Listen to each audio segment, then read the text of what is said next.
بالله من الشيطان الرجيم. بسم الله الرحمن الرحيم.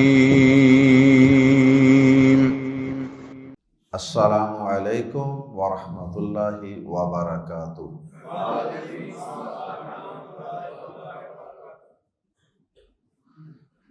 سورہ یونس آیت نمبر 61 سے 64۔ ان الحمد للہ والصلاة والسلام علی رسول اللہ اما بعد۔ اعوذ باللہ السمیع العلیم من الشیطان الرجیم من ہمزہ ونفخہ ونفثہ۔ وما تكون في شأن وما تتلو منه من قرآن ولا تعملون من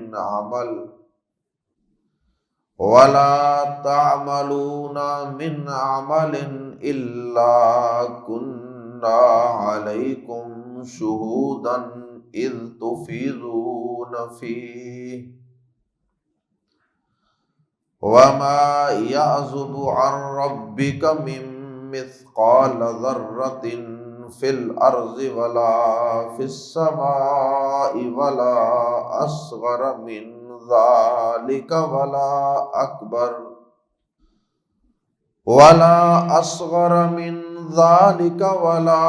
أكبر إلا في كتاب مبين۔ الا ان اولیاء اللہ لا خوف علیہم ولا هم يحزنون الذین آمنوا وكانوا يتقون لهم البشرى في الحياة الدنيا وفي الآخرة لا تبديل لكلمات الله ذلك هو الفوز العظيم۔ اللہ رب العزت نے اپنے پیارے حبیب جناب محمد الرسول اللہ صلی اللہ علیہ وسلم کو ابتداءً مخاطب کیا، اور پھر اس کے بعد اللہ رب العزت نے ساری امت کو مخاطب کر کے یہ بات سمجھائی کہ اے لوگو، تمہارا رب کائنات کے ذرے ذرے چپے چپے کو جاننے والا ہے۔ کائنات کی کوئی چھوٹی سے چھوٹی چیز ہو یا بہت بڑی چیز ہو، ہر چیز اللہ کے علم میں ہے۔ اور صرف کائنات کی مخلوقات، جمادات، حشرات اور مخلوقات، سورج، چاند، ستارے، ایٹم، مالیکیول، یہ چیزیں ہی اللہ کے علم میں نہیں ہیں، بلکہ ان کے ساتھ ساتھ تمہارے تمام اعمال بھی اللہ رب العزت کے علم میں ہیں۔ اللہ پاک سے تمہارا کچھ بھی پوشیدہ نہیں ہے۔ اور اللہ رب العزت نے قرآن مجید کے اندر جا بجا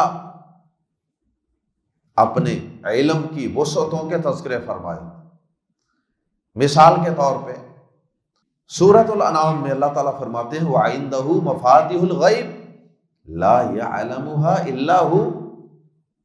غیب کی چابیاں وہ اللہ کے پاس، صرف اور صرف اللہ ہی کے پاس ہیں، اور اللہ کے علاوہ انہیں کوئی جاننے والا نہیں، کوئی ان غیب کی چابیوں کو استعمال کرنے والا نہیں ہے۔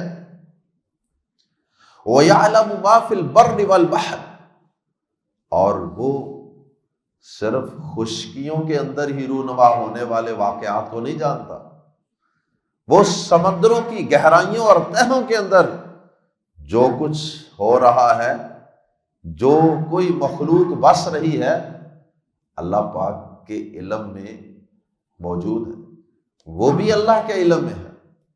وَمَا تَسْقُطُ مِن وَرَقَةٍ إِلَّا يَعْلَمُهَا، اللہ پاک تو اتنی چھوٹی سے چھوٹی چیز کو بھی جانتا ہے کہ اگر کسی جنگل کے اندر، کسی صحرا کے اندر، کسی پہاڑ کی چوٹی پہ کسی درخت کا ایک پتا خشک ہو کر زمین پہ گر جاتا ہے، وہ بھی اللہ کے علم اور اللہ کے ریکارڈ میں ہوتا ہے۔ وَلَا حَبَّةٍ فِي ظُلُمَاتِ الْأَرْضِ، زمین کی تہوں کے اندر، تاریکیوں کے اندر اگر کوئی دانہ چھپا ہوا ہوتا ہے، کوئی بیج چھپا ہوا ہوتا ہے، وہ بھی اللہ کے علم میں ہوتا ہے۔ وَلَا رَطْبٍ وَلَا يَابِسٍ إِلَّا فِي كِتَابٍ مُبِينٍ، اور اس کائنات میں کوئی خشک چیز ہو یا کوئی تر چیز ہو، سب اللہ کے پاس ایک واضح کتاب کے اندر موجود ہے۔ اللہ رب العزت اس کائنات کے ذرے ذرے سے واقف، نہ کوئی چھوٹی چیز اس کے علم سے باہر ہے، نہ کوئی بہت بڑی چیز اللہ کے علم سے باہر، اور وہ صرف ان مخلوقات کو ہی نہیں جانتا،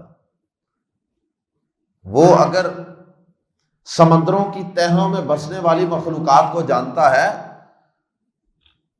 وہ اگر زمین کی تہوں میں موجود بیج کو اور اس کے پھٹنے اور اگنے کو جانتا ہے، وہ اگر اتنے بڑے سورج کے اس کے مداروں میں، آربٹس میں چلنے کو جانتا ہے، وہ اگر ایک ایٹم کے اندر موجود الیکٹران، پروٹان، نیوٹرانز کو بھی جانتا ہے، اگر وہ فضا کے اندر اڑنے والے پرندوں کو بھی جانتا ہے، اور کسی سیاہ پہاڑ کے اوپر سیاہ پتھر ہو اور تاریک رات ہو، وہاں پہ جو کیڑا چل رہا ہوتا ہے نا، اس کی چال اور اس کی چال کی آواز کو بھی جانتا ہے، وہ بھی اس کے علم میں ہے۔ اگر وہ یہ سارا کچھ جانتا ہے تو پھر کیا اے انسان، یہ ساری مخلوقات تو غیر مکلف ہیں، ان سے تو قیامت کے دن حساب و کتاب نہیں ہوگا جس طرح انسان سے ہوگا، تو اے انسان اگر وہ رب ان ساری مخلوقات کو جانتا ہے جو غیر مکلف ہیں، تو مکلف ہے، تو ذمہ دار ہے، تجھے تو ایک مقصد عبادت کے لیے پیدا کیا گیا ہے، تو کیا وہ تیرے اعمال سے ناواقف ہوگا؟ کیا تیری حرکات و سکنات، کیا وہ اللہ سے پوشیدہ ہوگی؟ ایسا نہیں ہے۔ اللہ پاک قرآن مجید کے اندر نبی پاک صلی اللہ علیہ وسلم کو مخاطب فرماتے ہیں سورہ شعراء کے اندر، وَتَوَكَّلْ عَلَى الْعَزِيزِ الرَّحِيمِ، اور سب پر غالب نہایت مہربان رب پر توکل اور بھروسہ کیجئے۔ اور آگے اللہ پاک نے فرمایا کون سا رب، کس پر بھروسہ کرنا ہے، کس پر توکل کرنا ہے؟ الذی یراک حین تقوم، اس رب کو کہ جب بھی آپ کھڑے ہوتے ہیں تو وہ آپ کو جانتا ہے، وَتَقَلُّبَكَ فِي السَّاجِدِينَ، اور اے نبی صلی اللہ علیہ وسلم جب آپ مسجد نبوی میں اپنے صحابہ کے جرمٹ میں نماز پڑھانے کے لیے تشریف لاتے ہیں اور آپ ان میں نماز پڑھانے والوں کے اندر چل پھر رہے ہوتے ہیں نا، آپ کا رب اس وقت بھی آپ کو دیکھ رہا ہوتا ہے۔ اسی لیے تو نبی صلی اللہ علیہ وسلم نے فرمایا تھا نا جبریل امین سے، جب انہوں نے پوچھا تھا احسان کیا ہے، ان تعبد اللہ کأنک تراہ، تو اللہ کی عبادت اس طرح کر کہ جیسے تو اللہ کو دیکھ رہا ہے۔ فَإِن لَّمْ تَكُن تَرَاهُ فَإِنَّهُ يَرَاكَ، اور اگر تیرے ایمان کا لیول، یقین کا لیول اتنا زیادہ نہیں ہے کہ تو یہ یقین کر سکے کہ میں اپنے رب کو دیکھ رہا ہوں، میرا رب سامنے ہی ہے، تو کم از کم یہ یقین تو پیدا کر لے کہ رب تجھے دیکھ رہا ہے۔ تو عبادت کے دوران بھی انسان کو یہ یقین ہونا چاہیے، قرآن کی تلاوت ہو، نماز ہو، رکوع سجدہ قیام ہو، اللہ کی راہ میں صدقہ و خیرات ہو، انسان رات کی تنہائیوں میں، رات کی تاریکیوں میں اٹھ کر اگر مصلی پہ کھڑا ہو، یا رات کی تاریکی میں اٹھ کر کچن میں جا کر نفلی روزے کے لیے دودھ گرم کر رہا ہو، ناشتہ بنا رہا ہو، سب سوئے ہوئے ہوں، تو اس وقت اسے یہ یقین رکھنا چاہیے کہ میرا رب مجھے دیکھ رہا ہے، یہ سارا کچھ میرے رب کے علم میں ہے، کسی کو بتانے کی ضرورت نہیں ہے، کسی کو پتہ ہے یا نہیں، مجھے اس سے کوئی سروکار نہیں ہونا چاہیے، اس لیے کہ میرا رب تو مجھ سے غافل نہیں ہے، جس رب کے لیے میں یہ کر رہا ہوں۔ اللہ اکبر۔ تو اللہ پاک نے آیت نمبر 61 کے اندر تو اپنے علم کی وسعتوں کے تذکرے فرمائے ہیں۔ آئیے قرآن مجید کے الفاظ میں پہلی آیت کریمہ کو پڑھتے ہیں، پھر آگے چلتے ہیں۔ وَمَا تَكُونُ، اور نہیں آپ ہوتے، سمجھنے کے لیے ترجمہ میں واحد میں کر رہا ہوں کیونکہ نبی صلی اللہ علیہ وسلم کو خطاب ہے، واحد کا صیغہ ہے۔ وَمَا تَكُونُ، اور نہیں تو ہوتا، اے نبی پاک صلی اللہ علیہ وسلم تو نہیں ہوتا، فی شأن، کسی حال میں، تو شأن کسی اہم حالت کو کہتے ہیں۔ وَمَا تَكُونُ، اور نہیں اے پیغمبر تو نہیں ہوتا، فی شأن، کسی حال میں بھی، وما، اور نہ ہی، تتلو، تو پڑھتا ہے، تو تلاوت کرتا ہے، منہ، اس کی طرف سے، اللہ کی طرف سے، یہاں منہ میں ہو کی ضمیر اللہ پاک کی طرف لوٹ رہی ہے، اگرچہ یہاں لفظ اللہ اس آیت میں موجود نہیں ہے قریب میں، لیکن اللہ پاک کا تصور انسان کے ذہن میں ہر وقت موجود ہوتا ہے، اس لیے لفظ اللہ کا پیچھے موجود ہونا ضمیر کے لوٹنے کے لیے ضروری نہیں ہے۔ وما تتلو، اور نہ ہی اے پیغمبر تو تلاوت کرتا ہے، اور نہ ہی تو پڑھتا ہے، منہ، اس کی طرف سے، اللہ کی طرف سے، من قرآن، قرآن میں سے کچھ، قرآن کی تلاوت چاہے ویسے، چاہے ترجمہ کلاس میں آ کر، چاہے لائیو، چاہے رات کی تنہائی میں تہجدوں کے اندر کھڑے ہو کے، کسی بھی صورت میں ہم نے اپنے اوپر بھی ساتھ ساتھ اپلائی کرنا۔ وَمَا تَتْلُو مِنْهُ مِنْ قُرْآنٍ، اور نہ ہی تو اس کی طرف آنے والے قرآن میں سے کچھ پڑھتا ہے۔ ساتھ ہی اللہ پاک نے پہلے دو واحد کے صیغے تھے، وَمَا تَكُونُ، تَكُونُ بھی واحد کا صیغہ تھا، وَمَا تَتْلُو یہ بھی واحد کا صیغہ تھا۔ ابتداءً نبی صلی اللہ علیہ وسلم کو خطاب کیا، اور ساتھ ہی اب اللہ پاک نے جمع کے صیغے استعمال کر دیے کہ کہیں امت یہی نہ سمجھے کہ یہ نبی پاک صلی اللہ علیہ وسلم کے بارے میں بات ہے، یہ ساری امت کے بارے میں بات ہے، یہ ساری انسانیت کے بارے میں بات ہے۔ وَلَا تَعْمَلُونَ، یہ جمع کا صیغہ ہے، وَلَا تَعْمَلُونَ، اور نہ تم کوئی عمل کرتے ہو، اور نہ تم عمل کرتے ہو، من عمل، کوئی عمل، الا، مگر، کننا، ہم ہوتے ہیں، کنتا، تو ہوتا ہے، کنتو، میں ہوتا ہوں، اور کننا، ہم ہوتے ہیں، الا، کننا، مگر ہم ہوتے ہیں، علیکم، تم پر، شہودن، شاہد، مگر ہم تمہارے اس عمل پر شاہد ہوتے ہیں، گواہ ہوتے ہیں، دیکھ رہے ہوتے ہیں۔ تو جب اللہ تعالیٰ دیکھ رہا ہے تو نیکی کا کام مشہور کرنے کی کیا ضرورت ہے؟ ہاں، ترغیب کے لیے انسان کو بات کر دے تو یہ الگ بات ہے، لیکن بہانے سے اپنی نیکیاں انسان دوسروں کو سنائے، یہ عمل کو برباد کرنے والی بات۔ تو اللہ پاک جانتا ہے۔ اور اسی طرح اگر کوئی ہم گناہ کریں گے تنہائیوں میں، جدائیوں میں، خلوتوں میں، تو اللہ پاک اس کو بھی جانتا ہے۔ وَلَا تَعْمَلُونَ مِنْ عَمَلٍ، اور نہ تم کوئی بھی عمل کرتے ہو اچھا یا برا، إِلَّا كُنَّا عَلَيْكُمْ شُهُودًا، مگر ہم تم پر شاہد ہوتے ہیں، ہم وہاں پہ حاضر ہوتے ہیں، گواہ ہوتے ہیں۔ علم کے اعتبار سے اللہ پاک ہر جگہ موجود ہے۔ ویسے تو اللہ پاک عرش بری پہ ہیں، لیکن اللہ کا علم وہ ہر جگہ ہے۔ یہی مطلب ہے اس آیت کا کہ جب تم 2 ہوتے ہو تیسرا میں ہوتا، 3 ہوتے ہو چوتھا میں، 4 ہوتے ہو 5واں اللہ ہوتا ہے، اور 1 ہوتے ہو تو دوسرا اللہ ہوتا ہے۔ کوئی دیکھے نہ دیکھے، اللہ تو دیکھے گا۔ اذ، جب، تفیضون، تم مشغول ہوتے ہو، فیہ، اس میں، جب تم اس عمل میں، اس کام میں، اس شغل میں مشغول ہوتے ہو، تو ہم اس عمل پر شاہد ہوتے ہیں، گواہ ہوتے ہیں۔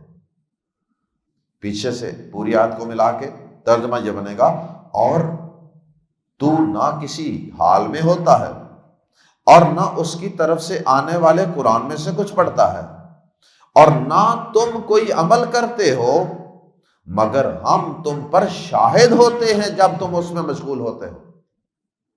وما یعزب، اور نہیں غائب ہوتی، عن، سے، ربی کا، تیرے رب سے، من مثقال ذرۃ، ذرہ برابر، مثقال وزن کے برابر، ذرۃ کسی ذرے کے، اور تیرے رب سے کوئی ذرہ برابر، ذرے کے وزن کے برابر بھی کوئی چیز غائب نہیں ہوتی۔ ذرہ کیا ہوتا ہے؟ بہت چھوٹی چیونٹی ہوتی ہے نا، وہ ککی بوری سی بہت بڑی چیونٹی، اس کو بھی ذرہ کہتے ہیں۔ اور کبھی کوئی کھڑکی کو روشن دان کھلا ہو تو اس میں سے سورج کی روشنی اندر آ رہی ہو، تو جو ڈسٹ کے پارٹیکلز، ذرات اڑ رہے ہوتے ہیں، وہ نظر آ رہے ہوتے ہیں، بڑے باریک باریک، ان کو بھی ذرہ کہتے ہیں۔ تو فرمایا وما یعزب عن ربک من مثقال ذرۃ، اور تیرے رب سے کوئی ذرہ برابر چیز بھی غائب نہیں ہوتی، فی الارض، زمین میں، ولا فی السماء، اور نہ آسمان میں۔ جاہل فلسفیوں کی بھی تردید ہے، بعض جاہل قسم کے فلاسفر یہ کہتے ہیں کہ اللہ پاک کائنات کی کلیات کو جانتا ہے، جزیات کو نہیں جانتا۔ بڑی باریکی میں اللہ تعالیٰ، چھوٹی چھوٹی چیزوں میں نہیں اللہ تعالیٰ الجھتے، نعوذ باللہ۔ اللہ پاک بڑے بڑے بس موٹی موٹی چیزوں کو جانتا ہے۔ تو فرمایا کہ اور تیرے رب سے کوئی ذرہ برابر چیز نہ زمین میں غائب ہوتی ہے اور نہ آسمان میں۔ یہ تو ایک مثال ہے نا ذرے کی، ہو سکتا ہے کہ کبھی ذرے سے چھوٹا حصہ بھی تم دریافت کر لو۔ فرمایا ولا اصغر من ذالک، اور نہ ہی زیادہ چھوٹی، من ذالک، اس سے، ولا اکبر، نہ اس سے کوئی چھوٹی چیز اور نہ اس سے کوئی بڑی چیز ایسی ہے جو اللہ سے غائب ہوتی، الا فی کتاب مبین، مگر ایک واضح کتاب میں موجود ہے۔ اور نہ ہی اس سے کوئی چھوٹی چیز اور نہ کوئی بڑی چیز ہوتی ہے مگر وہ ایک واضح کتاب میں موجود ہے۔ کتاب مبین سے بعض اہل علم نے تو اللہ پاک کی مراد لی ہے،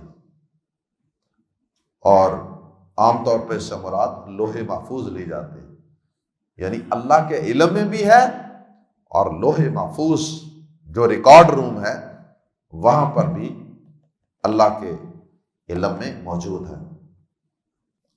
اس کے بعد اگلی آیات میں اللہ رب العزت نے خوشی کے حصول کا اور غم سے اور پریشانی سے اور خوف سے بچنے کا طریقہ بتایا، کیونکہ ہر انسان جتنی بھاگ دوڑ دنیا میں کرتا ہے اس کا یہی مدعا ہوتا ہے اور یہی اس کا ٹارگٹ ہوتا ہے۔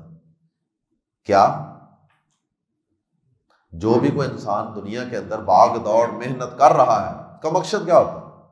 میں غموں سے، پریشانیوں سے، خوف سے، دکھوں سے، تکلیفوں سے بچ جاؤں۔ تو اللہ پاک نے اس کے حصول کا ذریعہ اور طریقہ بتا دیا، اور وہ کیا ہے؟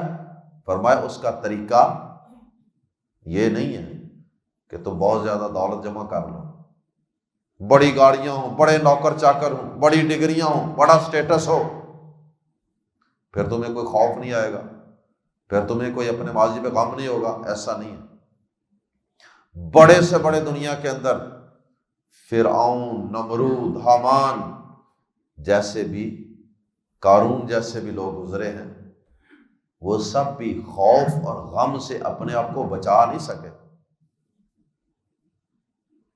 اب جس کی اولاد نہیں تھی فرعون کی، ہر وقت کیا خوف تھا کہ بڑھاپے میں کیا بنے گا، میں چلا جاؤں گا، اس اتنی بڑی سلطنت کا مالک کون بنے گا؟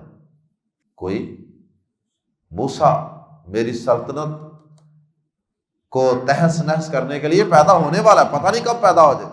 اس کے لیے وہ ہر بچے کو قتل بھی کرواتا رہا۔ تو بہرحال دولتوں سے، مال سے، اقتدار سے، عہدوں سے نہ تو انسان کا خوف دور ہو سکتا ہے اور نہ ہی اس کا غم دور ہو سکتا ہے، نہ اس کی بے چینی اور بے قراری اور بے یقینی دور ہو سکتی۔ ایک ہی طریقہ ہے، اور وہ ہے اللہ کی ولایت اور اللہ کی دوستی کا حصول۔ اللہ سے دوستی لگا لو، اللہ سے تعلق بنا لو، اللہ سے یاری لگا لو۔ جب تم اللہ کے دوست بن جاؤ گے نا، جب تم اللہ کے ولی بن جاؤ گے، تو پھر نہ تم پر کوئی خوف رہے گا، نہ تم پہ کوئی ڈر رہے گا، پھر تم ایک بڑی اطمینان والی مطمئن زندگی گزارو، تمہیں کوئی ڈر خوف نہیں رہے۔ اور اللہ کے ولی ہوتے کون ہیں، اللہ کے دوست ہوتے کون ہیں، یہ بھی اللہ پاک نے بتا دیا۔ ہمارے ہاں تو سادہ لو جو عوام ہے اور قرآن کے علم سے دور جو ہماری عوام ہے، وہ تو بیچاری یہ سمجھتی ہے نا کہ جو ولی ہوتے ہیں نا اللہ کے، اولیاء اللہ، وہ جنگلوں میں ملتے ہیں، پہاڑوں میں، صحراؤں میں، حجروں میں، خانقاہوں میں۔ وہ سمجھتے ہیں کہ وہ ایسی جگہوں پہ چھپے ہوئے ہیں،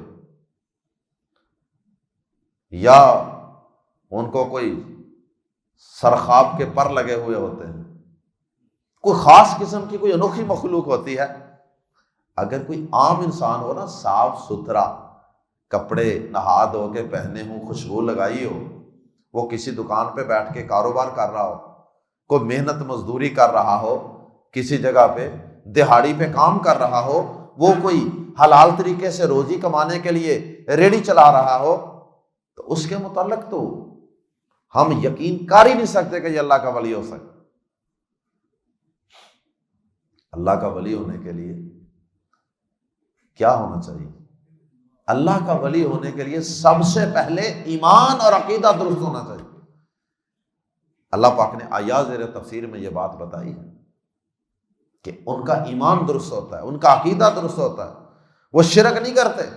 شرک کرنے والا شخص یا جس کا اللہ کی ذات پر، آخرت پر، پیغمبروں پر ایمان نہیں ہے، وہ کبھی اللہ کا ولی نہیں ہو سکتا۔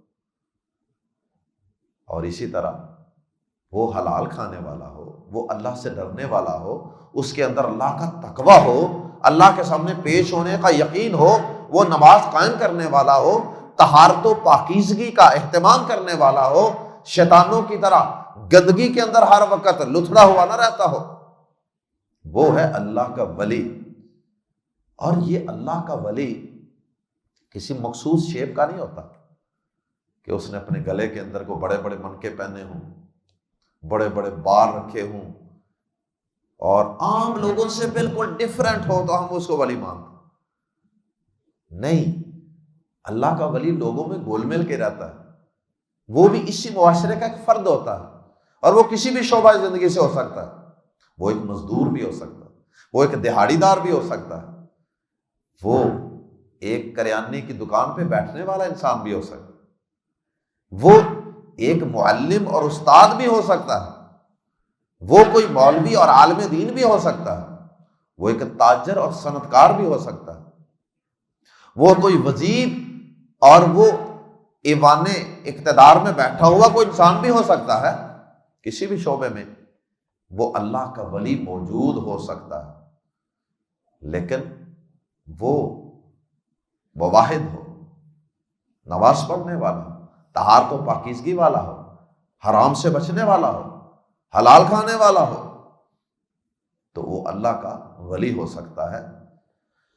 اللہ اکبر۔ آئیے قرآن مجید کے الفاظ میں پڑھتے ہیں، الا سن لو، حرف تنبیہ وارننگ کے لیے استعمال ہونے والا ایک لفظ ہے، الا سن لو، خبردار اچھی طرح جان لو، انا بے شک اولیاء اللہ، اللہ کے دوست، اولیاء اللہ، لا خوف، نہ کوئی خوف ہے، علیہم ان پر، ولا اور نہ ہی ہم وہ یحزنون غمگین ہوں گے۔ غم ہوتا ہے عموماً ماضی کا، کہ یار یہ نہ کیا، یہ کبھی کر لیتا نا، تو انسان ساری زندگی کئی چیزوں پہ غمگین رہتا ہے، ماضی کی چیزیں سوچ کے۔ اور خوف ہوتا ہے مستقبل کا، پتہ نہیں کل کیا بنے گا، پتہ نہیں کل آٹا ملے گا بھی کہ نہیں ملے گا۔ دیکھیں ساری قوم آٹے کے تھیلوں کے پیچھے اللہ پاک نے لگا دیا، اور یہ وہی قوم ہے جو کھانا کھانے کے لیے جاتی تھی جب شادیوں پہ، تو اپنی ضرورت سے 3 گنا یہ کھانا ڈال کر لاتے تھے، اور اس میں سے آدھا کھاتے تھے اور آدھا ضائع کر کے گھروں کو آتے تھے۔ یہ وہی قوم ہے نا جس کو اس کے نبی نے کہا تھا کہ برتن صاف کرنا، اور یہ آدھا کھانا کھاتے تھے اور آدھا ضائع کرتے تھے۔ یہ گھروں کے اندر بھی کھا کے پلیٹوں میں آدھا کھاتے ہیں، آدھا چھوڑتے ہیں، اور باقی سارے کا سارا گٹروں میں پھینکتے ہیں۔ تو جب اللہ پاک کی نعمتوں کی ناقدری کی جائے تو پھر اللہ پاک اس کی سزا بھی تو دیتے ہیں، اور اگر اللہ کا شکر ادا کیا جائے تو اللہ پاک کیا فرماتے ہیں، لَأَزِيدَنَّكُمْ، شکر کرو گے اور دوں گا، اور اگر نہ شکری کرو گے تو پھر پہلا بھی جاتا رہے۔ اللہ پاک سے انسان کو ڈرنا چاہیے، اور اللہ کی نعمتوں پہ اللہ کا شکر ادا کرنا چاہیے۔ کبھی ہم نے سوچا تھا کہ یہ حالت بھی ہو سکتی ہے، اتنی ذلت و رسوائی بھی ہو سکتی ہے کہ روٹی کی خاطر؟ اللہ کی نعمتوں کی ہمیشہ قدردانی کریں اور ان کو ضائع ہونے سے بچائیں۔ پانی لوگ بڑا ضائع کرتے ہیں، فکر ہی کوئی نہیں، پھر کل کو پانی کی شارٹیج بھی ہو جائے گی اگر ہم نے نعمتوں کی قدر نہ کی۔ فرمایا جو اللہ کے دوست ہیں نا، ان پر لا خوف علیہم ولا هم یحزنون، نہ ان پر کوئی خوف، نہ ان کو کوئی غم۔ اور یہ خوف و غم سے نجات یہ صرف آخرت میں نہیں ہے، قیامت کے دن تو ہوگا ہی نا، کافر تو وہاں پریشان ہوں گے، خوف کہ ابھی پتہ نہیں اگلے لمحے ہمارے ساتھ کیا ہونے والا، جہنم میں پھینکے جانے والے۔ اور دنیا کی زندگی میں ایمان نہ لانے، مسلمان نہ ہونے اور شرک سے توبہ نہ کرنے کا غم بھی ہوگا، اور آگے جہنم میں پھینکے جانے کا خوف بھی ہوگا۔ لیکن ایمان والوں کو میدان محشر میں بھی اللہ کے ولیوں کو یہ خوف نہیں ہوگا۔ اور یاد رکھیں ہر مومن ہی اللہ کا ولی ہے، ہر مومن صحیح العقیدہ، نماز پڑھنے والا، حرام سے بچنے والا، اللہ اور بندوں کے حقوق ادا کرنے کی بھرپور کوشش کرنے والا، وہ اللہ کا ولی ہوتا ہے۔ اللہ اکبر۔ ایمان والے قیامت کے دن مطمئن ہوں گے، کوئی خوف نہیں، کوئی ڈر نہیں ہوگا۔ اور یہ خوف و غم سے نجات صرف آخرت کے لیے نہیں ہے، دنیا کے اندر بھی ہے، دنیا میں بھی اللہ پاک یہ نعمت عطا فرماتے ہیں۔ پہلے اگلی آیت کریمہ پڑھ لیجئے، پھر میں انشاءاللہ مزید اس کے حوالے سے کچھ گزارشات پیش کرتا ہوں کہ دنیا کے اندر کیا کیا اللہ پاک کی طرف سے ان کو عنایات ہیں۔ الذین آمنوا، ان ایمان والوں کے اوصاف، اولیاء اللہ، الذین آمنوا، جو ایمان لائے، ایمان عقیدہ، وَكَانُوا يَتَّقُونَ، اور وہ بچا کرتے تھے، وہ اللہ سے ڈرا کرتے تھے، اور دوسرا معنی گناہوں سے بچا کرتے، دونوں کو ملا کے ترجمہ بنے گا اللہ سے ملاقات کے ڈر کی وجہ سے گناہوں سے بچا کرتے تھے۔ تقوی، پرہیزگاری، حرام سے بچنا، شرک سے بچنا، گناہ سے بچنا، جھوٹ سے بچنا، کسی کا مال ہڑپ کرنے سے بچنا، یہ ساری چیزیں تو اللہ کے ولی یہی تو ہیں۔ عقیدہ درست ہے، اعمال درست ہیں، اللہ کا ڈر خوف موجود ہے، سنت کے مطابق زندگی گزاری جا رہی ہے، تو اللہ کا ولی یہی انسان۔ اللہم اجعلنا منہم، اللہ ہم سب کو بھی اپنے اولیاء میں، اپنے دوستوں میں شامل فرما۔ ہاں، ولایت میں، دوستی میں درجات ہو سکتے ہیں۔ جو ولی ہمارے نبی پاک صلی اللہ علیہ وسلم تھے اللہ کے، جو ابراہیم خلیل اللہ کے دوست تھے، اللہ کے ولی تھے، وہ تو ہم نہیں ہو سکتے۔ نبیوں کے اندر بھی درجات ہیں ولایت کے، اس کے بعد پھر انبیاء کے بعد صحابہ کرام ہیں، ان کے ایمان والے ساتھی ہیں، تو بہرحال یہ درجات ہو سکتے ہیں، گریڈنگ ہو سکتی ہے ولایت میں، کہ کوئی اللہ کا زیادہ قریبی دوست ہے اور کوئی ہماری طرح بڑا موٹا دوست ہو جائے۔ فرمایا لہم البشرا، ان کو انعام کیا ملنے والا، ان اولیاء اللہ کو، لہم البشرا، لہم شروع میں لانے سے جار مجرور ہے، یہ اس سے اس میں حصر کا معنی پیدا ہو گیا۔ لہم کا ترجمہ کریں گے ان ہی کے لیے ہے، ان کے لیے نہیں تو اور کن کے لیے، لہم ان ہی کے لیے ہے، البشرا، خوشخبری، فی الحیات الدنیا و فی الآخرہ، دنیا میں بھی خوشخبری اور آخرت میں بھی خوشخبری ہے۔ اللہ اکبر۔ اور دنیا کے اندر آخرت کی خوشخبری تو میں نے بتا دی نا، لا خوف علیہم ولا هم یحزنون، اور یہ دنیا کے اندر کیا خوشخبری ہے؟ اللہ کے نبی صلی اللہ علیہ وسلم نے اور قرآن مجید نے کئی چیزیں بیان کی۔ پہلی چیز تو یہ ہے کہ اللہ پاک ایمان والوں کو سورہ نحل میں فرمایا فَلَنُحْيِيَنَّهُ حَيَاةً طَيِّبَةً، ہم ایمان والوں کو ایک پاکیزہ اور خوبصورت زندگی عطا فرماتے ہیں، یہ خوشخبری ہے۔ اسی طرح نبی صلی اللہ علیہ وسلم نے فرمایا کہ نبوت تو ختم ہو چکی ہے، لیکن مبشرات، خوشخبریاں ابھی بھی باقی ہیں، اور یہ بھی نبوت ہی کا ایک حصہ ہے، خوشخبریاں۔ فرمایا کیا کہ خوشخبریاں کیا ہیں؟ فرمایا اچھے خواب، اللہ پاک مومن کو کوئی اچھے خواب کے ذریعے سے کوئی اچھی چیز دکھا دیتا ہے، کوئی اچھی بشارت دے دیتا ہے، وہ دین نہیں ہوتا، وہ کوئی حلال و حرام کی بنیاد نہیں بنتا وہ خواب، لیے صرف بشارتیں ہوتی ہیں، اچھی بشارت، اچھا خواب آ جانا۔ اللہ اکبر۔ اسی طرح اگر دنیا کے اندر کوئی مصیبتیں پریشانیاں آتی بھی ہیں نا ایسے لوگوں کو، ایمان والوں کو، اولیاء اللہ کو، تو وہ بھی کافروں کی طرح کی دکھ تکلیف نہیں ہوتی، کیونکہ جس طرح کا دکھ تکلیف کافر محسوس کرتا نا، مومن نہیں محسوس کرتا، کیونکہ اس کو صبر کی تلقین ہوتی ہے، وہ جانتا ہے کہ مصیبت آئے، اذا اصابتہم مصیبت قالوا انا للہ و انا الیہ راجعون، میں نے انا للہ پڑھ لینا، وہ کہتا ہے قدر اللہ وما شاء فعل، جو اللہ نے چاہا وہ کر دیا، پریشانی والی کیا بات، تقدیر پر اس کا ایمان ہوتا ہے، اس وجہ سے وہ کافر کی طرح تھوڑ دلا نہیں ہوتا، بے صبرا نہیں ہوتا۔ اور اسی طرح موت کے وقت خوشخبری دی جاتی ہے فرشتوں کی طرف سے، اور مومن موت کے وقت فرشتوں کی خوشخبری کی وجہ سے اللہ سے ملاقات کے لیے تیار ہو جاتا ہے اور خوشی محسوس کرتا ہے، خوف پریشانی نہیں ہوتی موت کے وقت، یہ بھی ایک خوشخبری ہے دنیا میں۔ اور اسی طرح مومن کی دعا قبول ہوتی ہے۔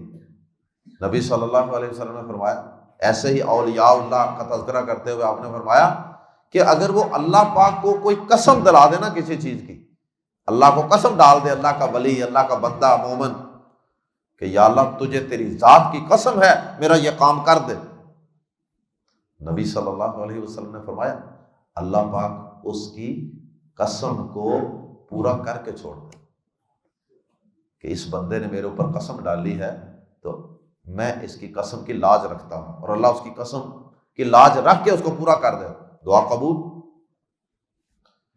فرمایا لا تبدیل لکلمات اللہ، اللہ کے کلمات میں کوئی تبدیلی نہیں ہے، اللہ کے وعدوں میں کوئی تبدیلی نہیں ہے، یہ اللہ کے وعدے ہیں، یہ اللہ کے کلمات، اللہ کے جملے، ان میں کوئی تبدیلی نہیں ہے، یہ ایسے ہو کر ہی رہے گا۔